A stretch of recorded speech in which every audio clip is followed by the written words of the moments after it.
기도하겠습니다.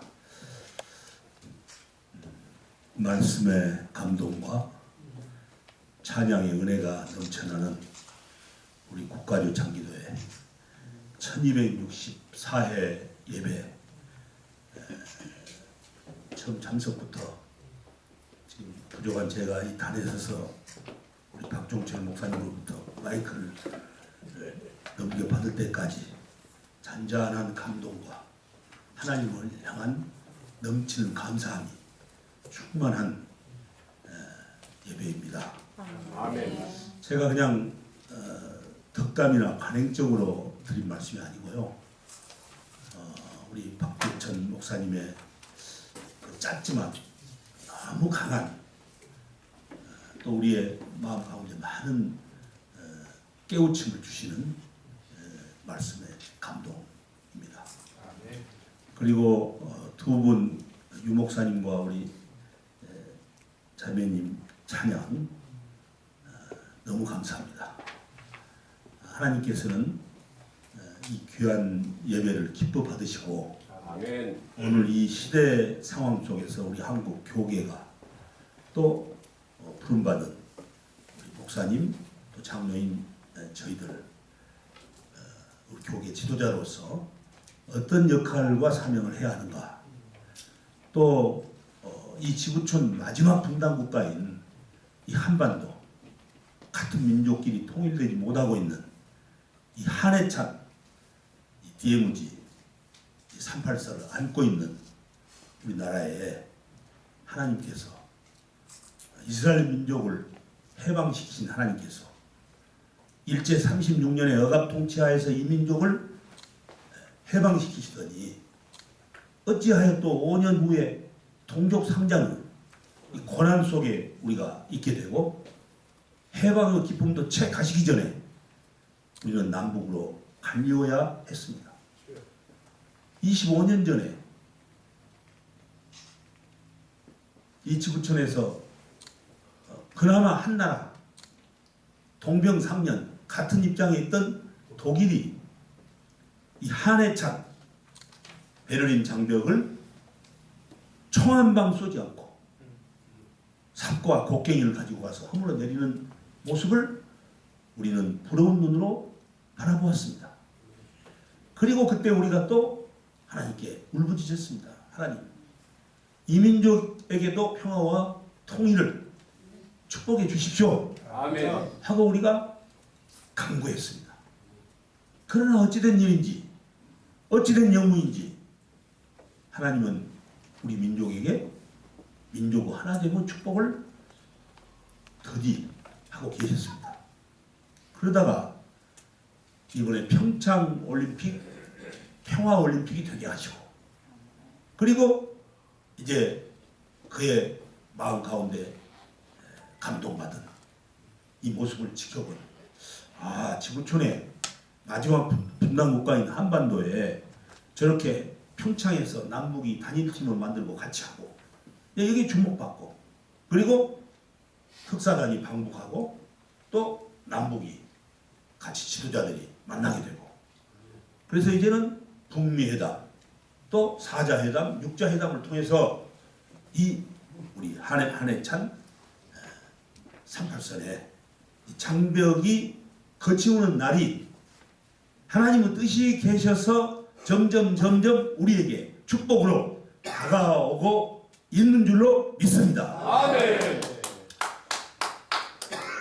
존경하는 여러분,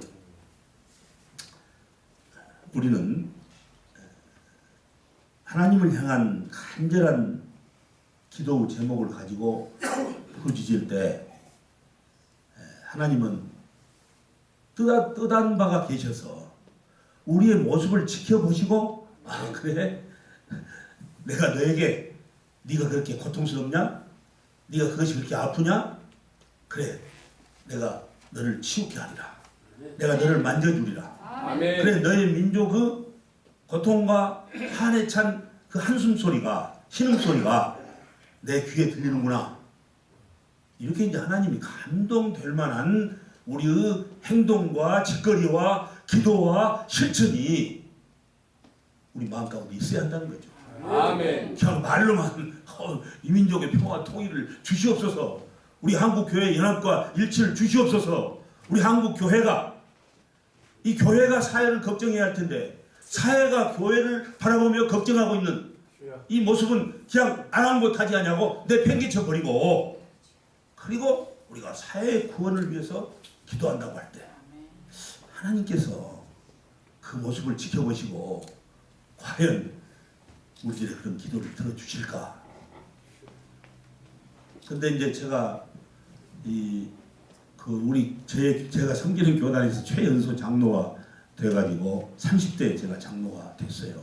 그래가지고는 이제 제가 이제 이렇게 연합 그냥 교단 활동, 그 다음에 연합 활동, 교단 연합, 그리고 이제 국회에 제가 진출해서 보수 진보를 뛰어넘는 이제 그리스도의 사랑을 어떻게 같이 한번 해보자 하는 이런 역할을 할 때 교회의 갱신과 개혁과 변화 이런 쪽을 언급할 때 말입니다. 이 평신도인 장로인 저희들이 목사님 쪽 부분을 타치하면 언급하면 잘 안 돼요. 은혜가 안 돼요. 은혜가 안 됩니다. 그리고 또 목사님들이 막 장로들을 향해서 막 해결하고 하시면 또 거기에 또 보면 중얼거리는 사람들이 있어요. 그러니까 중얼거리는 사람들 때문에 뭐가 안 된다 그 말은 아니고요. 어찌됐든 현실이에요 그게. 근데 어느 날 합동축 교단에 전국 장로대회가 있었어요. 한 10여 년 전인 것으로 기억합니다만은. 그래가지고 이제 제가 강사로 의회 선교 활동을 중심으로 한 그 강사로 저를 1시간 불러주셨어요. 한 1000명 정도의 장로님들이 모였습니다. 근데 제가 별 생각 없이 그냥 그냥 일반적인 준비를 하고 가서 이제 시작하기 직전에 제가 기도를 하는데 제 마음 가운데 뭔가 장로님들에게 내가 준비한 강연을 하기 전에 한 말씀을 이렇게 멘트를 하고 시작한 게 좋겠다는 생각이 들었어요. 그래서 그럼 뭐냐 무슨 말씀을 드릴까? 근데 그때가 들까? 그래도 생각이 안 떠오르더라고요. 근데 딱 제가 올라가서 오늘 우리 방법사님한테 마이크를 받듯이 이렇게 저를 소개하고 딱 단에 설라고 하는데 노사분규라는 말이 떠올라요. 여러분 노사분규는 우리가 잘 아시는 대로 노동자와 사주가 서로 협력해서 그 노동 현장 또 기업 산업 현장을 잘 일구어가면 얼마나 좋겠어요. 그런데 노사분규가 요즘은 이제 규정노조까지 생기면서 이제 이렇게 돼서 이게 이 노사분규가 문제가 있는 거예요. 그러니까 노사분규는 산업사회를 망가뜨리는 거예요. 그런데 그 노사분규가 아니라 제 마음 가운데 장로 노자하고 목사님 사자하고 이 노사분규가 문제로다. 그 생각이 드는 거예요, 제가. 그 어떻게 하겠어요? 거기서 그 생각이 드는 것은 성령께서 아멘. 아둔하고 미련한 저를 일깨워서 말하게 하신 줄로 믿습니다. 아멘. 그래서 제가 이 말을 해야 되겠다 생각이 들었습니다. 우리 존경하는 전국의 사역 현장에서 주의 몸된 교회를 부흥시키고 또 성도님들과 같이 함께하고 또 주의 종들을 섬기고 수고하시는 장로님 여러분의 헌신적 노고에 감사와 경의를 표합니다. 네, 그까지는 이제 장로님들 들으실 때 좋았어요. 아멘 그러시더라고요. 그런데 여러분 노사분규가 문제입니다. 딱 그랬어요. 제가 얘기하는 생각하는 노사분규하고 그 장로님들이 들은 노사분규하고는 전혀 다른 엉뚱한 얘기를 제가 하고 있는 거예요. 그러니까 저 김영진 장로가 무슨 자기 말씀 주제도 아닌 노사분규를 말하는가 그런 표정으로 떨떠름해가지고 저를 바라보고 계세요.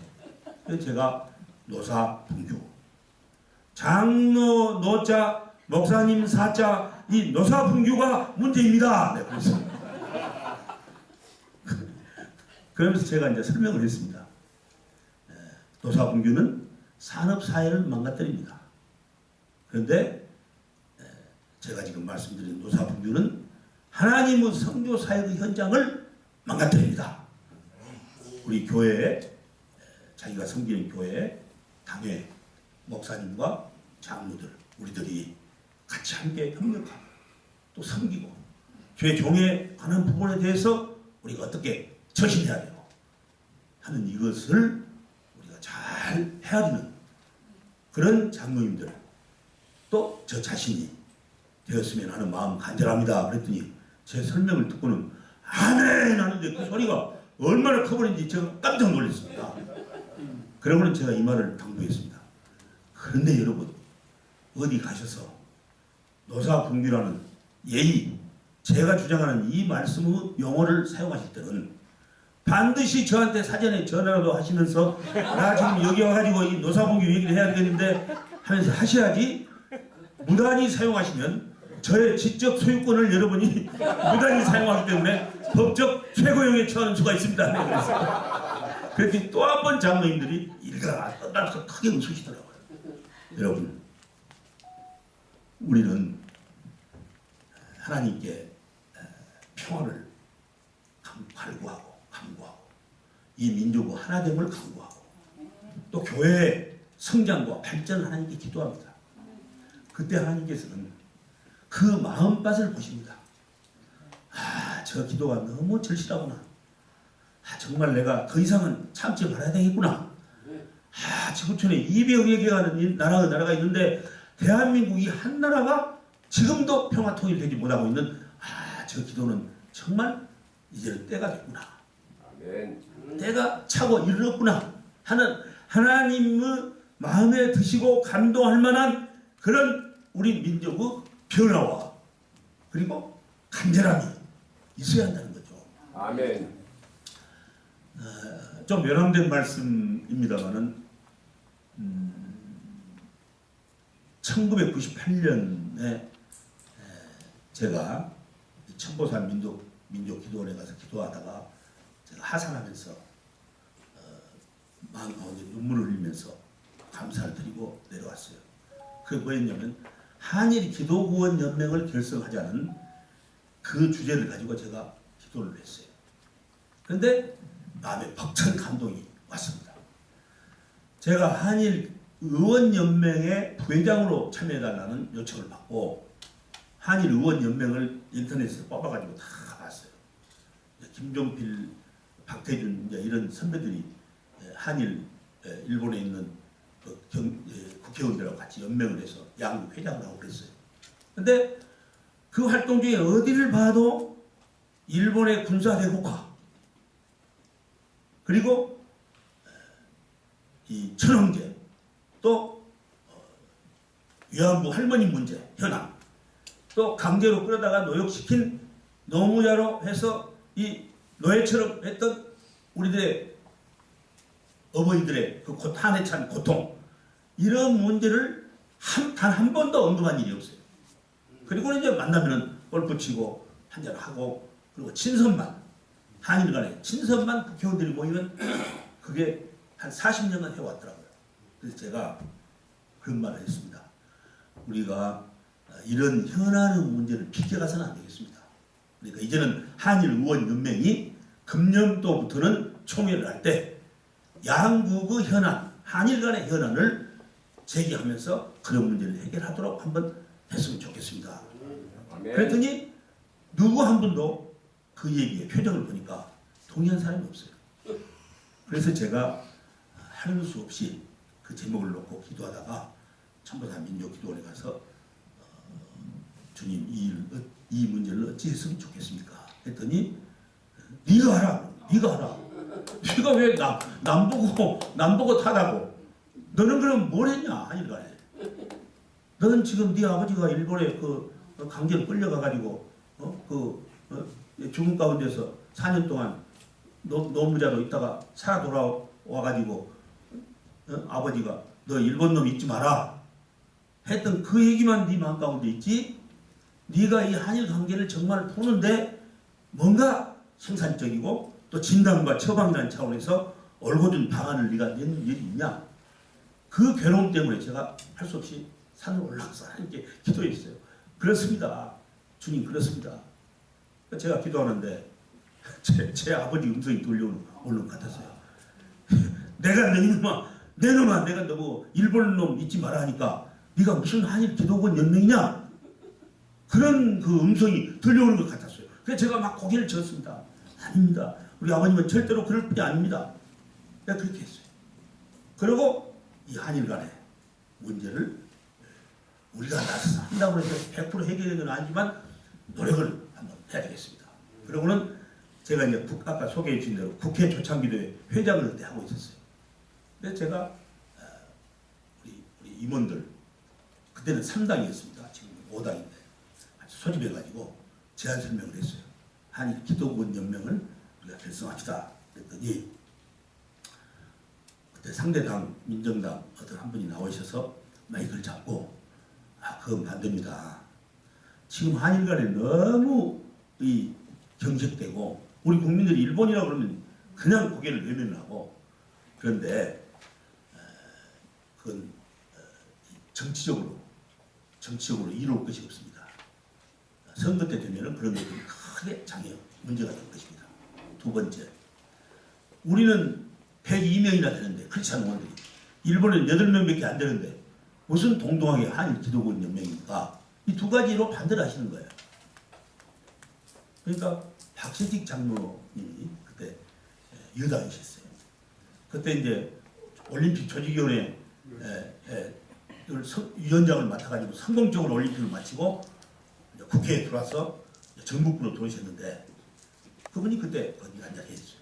그랬더니 이분이 딱 두 번째 발언을 하시더라고요. 근데 그렇지 않습니다.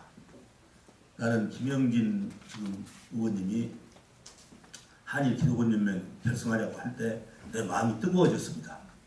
나는 사실은 김영진 의원을 일사단장을 자기가 하고 있으면서 군대에서 별 둘 달고 광주 청문회를 봤습니다. 그런데 전남에서 올라온 젊은 국회의원이 머리가 이렇게 길었는데 그 가해자들을 향해서 얼마나 강력하게 추궁하든지 아이고 저 사람한테 잘못 걸리면 큰일 나겠구나. 그렇게 내가 봤습니다. 그런데 국회에 와서 같이 함께 여야를 초월해서 이런 문제를 해결하려고 그러고 오늘 한일 기독원 연맹을 결성하자고 하시는데 내 마음이 뜨거워집니다. 우리 한일 기독원 연맹을 결성합시다. 이 여권에서 영향력 있는 의원이 나와서 얘기 딱 하니까 그 민정당에 관계된 분들이 잠잠해졌어요. 그래가지고 한일 기독원 연맹을 결성하자고 합의를 해서 이제 한국에서 8명, 왜 8명이냐? 저쪽이 500명, 중의원, 참의원 500명이 국회의원이 있는데 크리스찬 의원이 8명 뿐이에요. 그러니까 8대8로 우리 8명을 이제 구성해가지고 일본 국회에 그 국제회의실에서 일본 측 8명 앉고 한국 측 8명 앉고 회의를 시작했습니다. 근데 가서 이제 명함을 내놓고 이렇게 서로 인사를 하는데 제일 먼저 받은 분이 도이 다카구 여성인데 일본 중의원 의장이에요. 우리는 말하면 국회의장입니다. 여성이세요. 예. 아이고 우리는 박종규 의장이 그때 독실한 불교 신자였는데 우리는 수가 많아도 국회의장이 불교에서 하고 있는데 여기는 8명밖에 안 되는데 여기 도이 닦았고 의장이 오셨네? 숫자가 많다고 해서 뽐내다가는 큰일 나겠구나. 겸손해야 되겠구나. 그 생각을 가졌어요. 두 번째 또 명함을 교환했는데 하타 태양당 당수 총리를 하신 분이에요. 총리. 그러니까 일본의 숫자가 작아도 정말 그분들은 무게가 있고 진국이었어요. 그리고 이제 세 번째로 명함을 주신 분이 도이 류이치 의원이에요. 오선 의원인데 여러분도 아마 언론을 통해서 저하고 매년 3.1절이나 8.15에는 일본 국회의원이 한국 와서 이 한복을 입고 아까 말씀하신 세대교회 초강성 목사님 교회 국회 우리가 기념식을 하고 예배를 드리면서 그분이 한복을 입고 태극기를 들고 같이 3.1절 8.15 광복절에 그랬습니다. 한일 기독원님. 그런데 그분 목사님이 한 분 계세요. 네. 우리는 그때 국회의원 중에 목사님이 안 계셨어요. 근데 여기는 5선 국회의원으로 있는 거예요. 일본에서. 야, 우리가 겸손해야 되겠구나.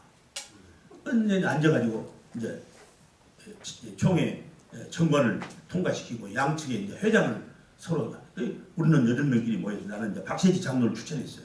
그랬더니 박세지 장로님이 뭐라고 하시냐면 이것은 제안자가 초대회장을 해야 되고 나는 지금 이 김영진 의원님보다 선수가 더 안 하고 또 이렇게 하시는 거예요. 그래서 한사코 저한테 하라고 했어요. 그러니까 이제 제가 그걸 맡게 됐어요. 아니, 저쪽은 빨리 결정이 안 나요. 근데 가만히 이 통역을 통해 들어보니까 그 도의 닭갖고 중요한 의장이 말하기를 한국은 100명이 넘는 국회의원이 있는데 회장이 방금 장로님이 됐으니까 우리는 수가 적지만 목사님 한 분이 계시니까 목사님이 하면은 이 암브란스가 해소된다. 근데 이렇게 얘기하는 거예요. 그러니까 이 도의 류이치 목사님, 오선 중요한 국회의원 목사님이 표정이 괴로운 표정을 지어요. 그러더니 나중에 뭐라고 하냐면 나는 한일기독원연맹 회장 맡을 자격이 원천적으로 없습니다. 그게 무슨 말씀입니까? 하니까 저는 한국에서 태어났습니다. 그래서 내가 하도 반가워서 그럼 당신 할아버지가 한국 사람이냐? 내가 그랬어요.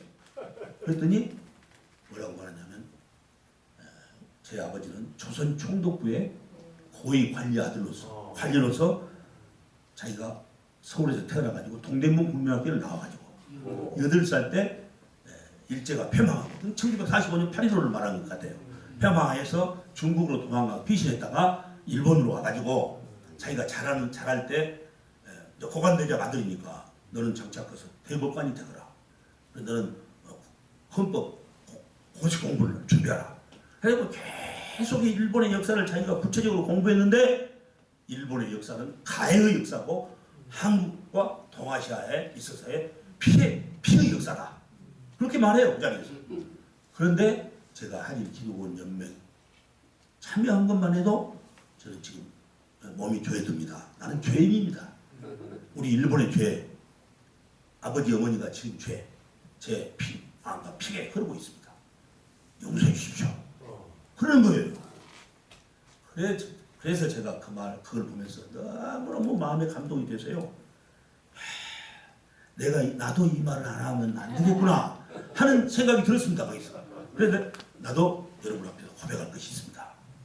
지금 도이 류이치 의원님이 조선총독부의 한국을 집어삼켰던 그 통제기구의 그 고위 관리에 안 들어가셨는데 제 아버님은 제가 태어나기도 전에 어머니 아버지가 결혼한 지 6개월도 못해서 마을 어구에서 청년들하고 친구들하고 같이 고기를 잡다가 조선총독부에 끌려가가지고 일본의 갱도에 갇혀가지고 여러분 군함도라는 영화 보셨죠? 거기 군함도입니다. 바로 거기 그 갱도에 가서 1942년 2월 4일날 끌려가서 1945년 8.15 광복이 될 때까지 4년 동안 햇빛도 못 보고 노예처럼 거기에 일하고 있었습니다.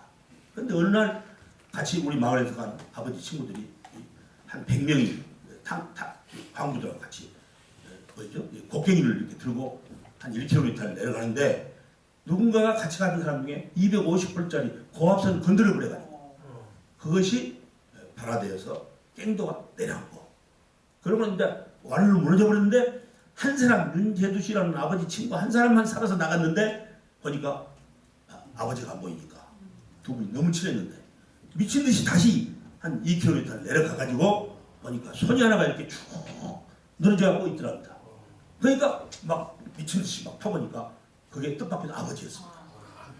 보니까 많이 차이가 돼가지고 완전히 고막이 다 파열되고 뭐 등은 이게 뭡니까 저희가 되고 해서 뭐 절름거리가 되고 6개월 동안 치료를 해도 이제 겨우 외상 치료를 하고 그리고 이제 이런 방으로 옮겼는데 그날 저녁에 등 뒤에가 D자 이런 큰 종이로 등 뒤에다가 D자가 딱 붙이더라고요. 그러니까 아버지가 두려워가지고 이 D자가 뭡니까 하고 의사한테 물어보니까 의사가 고개를 딴 데로 돌려 얼굴이 어두워져 버립니다. 이제 밤새워 한숨도 못 자다가 날이 밝자 한국인 그 청소하는 한국인 아줌마가 이렇게 들어오니까 여보시오, 내 뒤에 있는 D자가 뭐요? 그러니까 살펴보더니 내가 이 말을 당신한테 했다고 하면 나는 바로 죽습니다. 절대 하지 말하면 안 됩니다. 당신은 노동능력 전무자로 목숨은 살았지만 식량만 많이 흉내는 사람 한마디로 말해서 그러니까 당신은 카운트다운입니다. 네. 처분해볼 날만 남았습니다. 그러고는 그냥 휙 나갔습니다. 그때부터 이제 아버지는 숨은 쉬고 있지 살아다 할 수가 없을 정도로 고통속에 있었는데 하나님께서 8.15 광복절을 쉬고 일제가 패망하고 그리고 이제 1945년 9월 어느 날 귀국하시고 또 이제 완전히 거지 냄새나는 거지가 되고 아무것도 가진 것 없이 쩔렁거리면서 마을을 들어가는데 마을에서 입구에서 마을 사람들이 한 사람도 아버지를 알아보지 못하더랍니다. 그래서 여보시오 여기 한 4, 5년 전에 여기 저 산 중턱에 있던 그 운막지 같은 저 운막지가 어디로 가버렸습니까? 물어봤답니다. 그게 우리 집이었답니다. 물어보니까 저 야수꾼들 저 뭐 소리 나는데 거기 가보시오. 그러니까 그 사이에 우리 마을에 교회가 들어와가지고 선교사님들이 와서 교회를 세워가지고 이제 거기 찬송 소리 나는 데를 가보라는 거예요. 그래서 가서 보니까 밤에 이렇게 딱 호롱불이 램프가 켜졌는데 커튼을 이렇게 걷고 밖에서 이렇게 가만히 들여다보니까 두 여인이 막 이 교회에 막 마른장을 막 치면서 하나님 우리 남편 좀 살려 돌려보내 주십시오. 우리 살려서 불쌍합니다. 그래서 자세히 보니까 우리 어머니와 외할머니가 거기서 아버지를 살려 돌려달라고 하나님께 통곡하고 기도하는 거예요.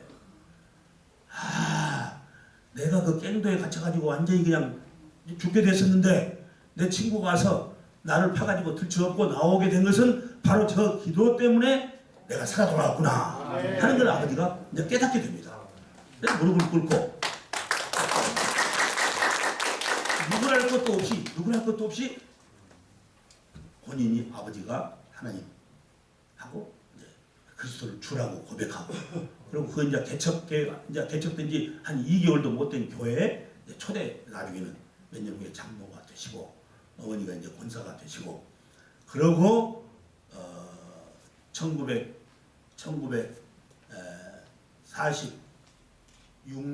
1년 뒤에 11월 17일 어느 날 1945년 그해 해방된 그때 어느 날 밤에 아버지와 어머니하고 사랑을 나누고 제가 이제 잉태되고 그리고 1946년 11월 17일 날 제가 이 땅에 태어나게 됩니다. 저는 우리 민족의 고난 속에서 우리 어머니 아버지의 간절하고 애틋한 기도로 제가 태어났습니다. 그래서 어머니 아버지는 언제든지 저보고 얘야 장남 영진아 너는 기도로 태어난 나신이다 항상 그랬습니다. 나 어렸을 때 나신이라는 게 무슨 뜻인지도 모르고 예 그냥 그랬습니다. 한 번은 제가 이제 중학교 갈 날 밑에서 아버지 이렇게 어째서 등이 이렇게 막 등이 붓고 이게 기도대로 안 들리고 이렇게 만신창입니까? 라고 물어봤어요. 그랬더니 네가 더 크면 얘기하겠다. 그러더니 제가 고등학교 지나가는 날 무릎을 꿇으러 하시더니 영진아 내 아들아 너는 일본 놈 잊지 마라 그러시는 거예요. 예, 아까 제가 드린 말씀이 바로 이제 그런 배경입니다. 그래가지고 제가 그 말을 했어요. 그랬더니 도의주의치 의원이 벌떡 일어나가지고 이렇게 돌아서 저한테 와가지고 제 목을 안고 울면서 자기 죄를 용서해달라고 우리 어머니 아버지 우리 일본이 지은 죄를 용서해달라고 이러시는 거예요. 그래서 저도 또 어떻게 하겠어요. 제가 목사님 끌어안고 목사님 우리는 이미 그리스도 안에서 형제가 되고 또 이렇게 한일 간에 정치적으로나 외교적으로 풀 수 없는 문제를 우리가 그리스도의 사랑으로 한번 풀어보자고 이렇게 같이 함께 한일 기도권 연맹을 만들고 있지 않습니까? 제가 그렇게 얘기하면서 무슨 죄를 용서하고 그게 아닙니다. 이미 우리는 주 안에서 형제입니다. 그러니까 참석한 분들이 다 일어나서 박수를 하고 근데 한일 기도권 연맹이 이렇게 출범을 합니다. 올해가 20주년입니다. 올해가. 예. 그러고 그 첫 사업으로 양국 대표들이 모여가지고 일본은 섬나라에 있고 안정적이지만 지금 한국은 남북이 분단되어 있다. 그런데 제가 발제를 그때 40분간인가 일본 국회에 가서 했습니다. 그래서 우리 한반도의 평화와 통일을 우리가 하나님께 기도해야 되겠는데 한일 간의 용서와 일치 그리고 한반도 평화 통일 이 두 가지 주제를 가지고 우리가 부산, 판문점, 평양 이 PPP 십자가 대행진을 한번 합시다. 이렇게 제가 일본 가서 제안했습니다. 자기들이 결정해가지고 일본의 아사오란도 선교사, 도이리치 의원 등 일본서 오고 해가지고 그 여러분 1998년 그 인터넷 들어가서 한번 검색해 보시면 부산 판문점 평양 그러니까 영문의 인쇄의 첫자를 따서 PPP 십자가 대행진 그때 주제가 첫째는 한반도 평화통일 둘째는 한일 간의 용서와 일치 이런 주제로 그래 이제 40kg이 나가는 십자가를 메고 하루에 40km씩 걸어서 부산 시청 앞에 출발해서 부산 그리고 서울 국회 의사당을 우리가 7바퀴 돌고 그리고 판문점에 갔습니다. 그런데 그 이제 대장으로서 제가 북한에 그때 조그련에 제안을 했습니다. 그때 조그련에 의장이 강영석 목사님이었어요.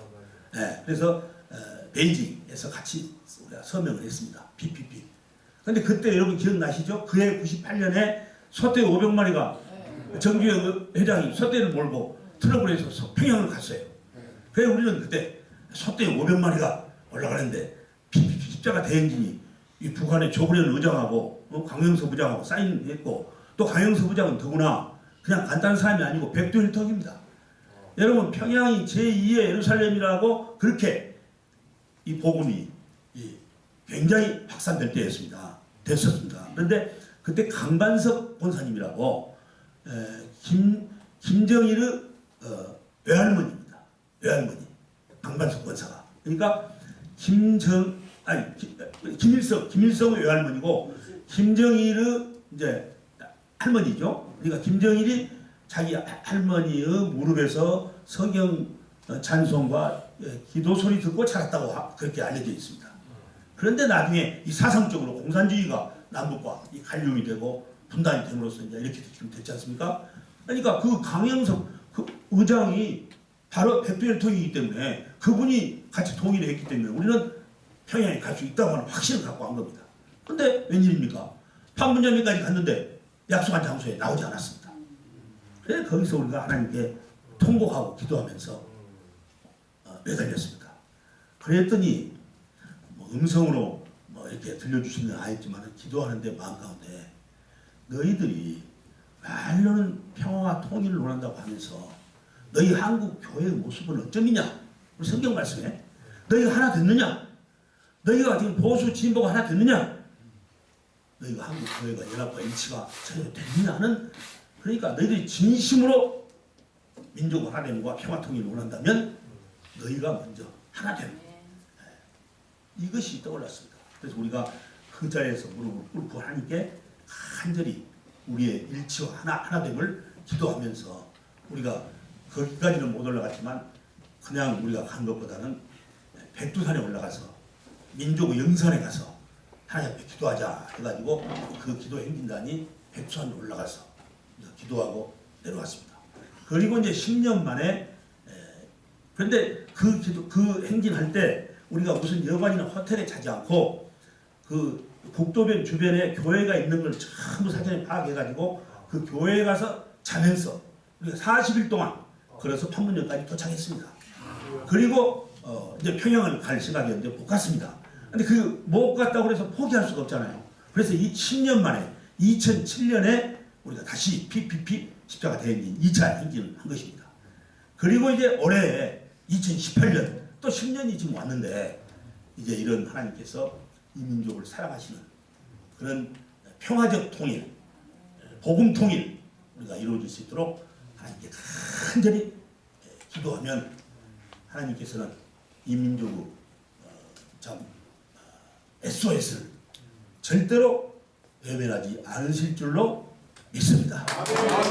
여러분, 저는 더 많은 말씀을 드리기보다는 지금 벌써 좀 시작하셔요. 저한테 30분 정도를 말씀하라 하시는데 제가 시간을 줄이는 것은 오늘 우리가 이 민족의 평화적 통일을 위해서 지금까지 기도해 왔는데 이제 구체적으로 하나님께서 이 일에 민족 통일을 추구하실 사역을 시작하고 계신 것으로 저희들은 믿고 우리가 섬기고 있는 그 교회의 사역의 현장에서 하나님께 기도하면서 진실된 마음으로 이 민족의 평화와 통일을 강구하고 매달리면 일제 36년의 억압 통치하에서도 이 민족을 해방시켜 주신 좋으신 주님께서 함께 하실 줄로 믿습니다.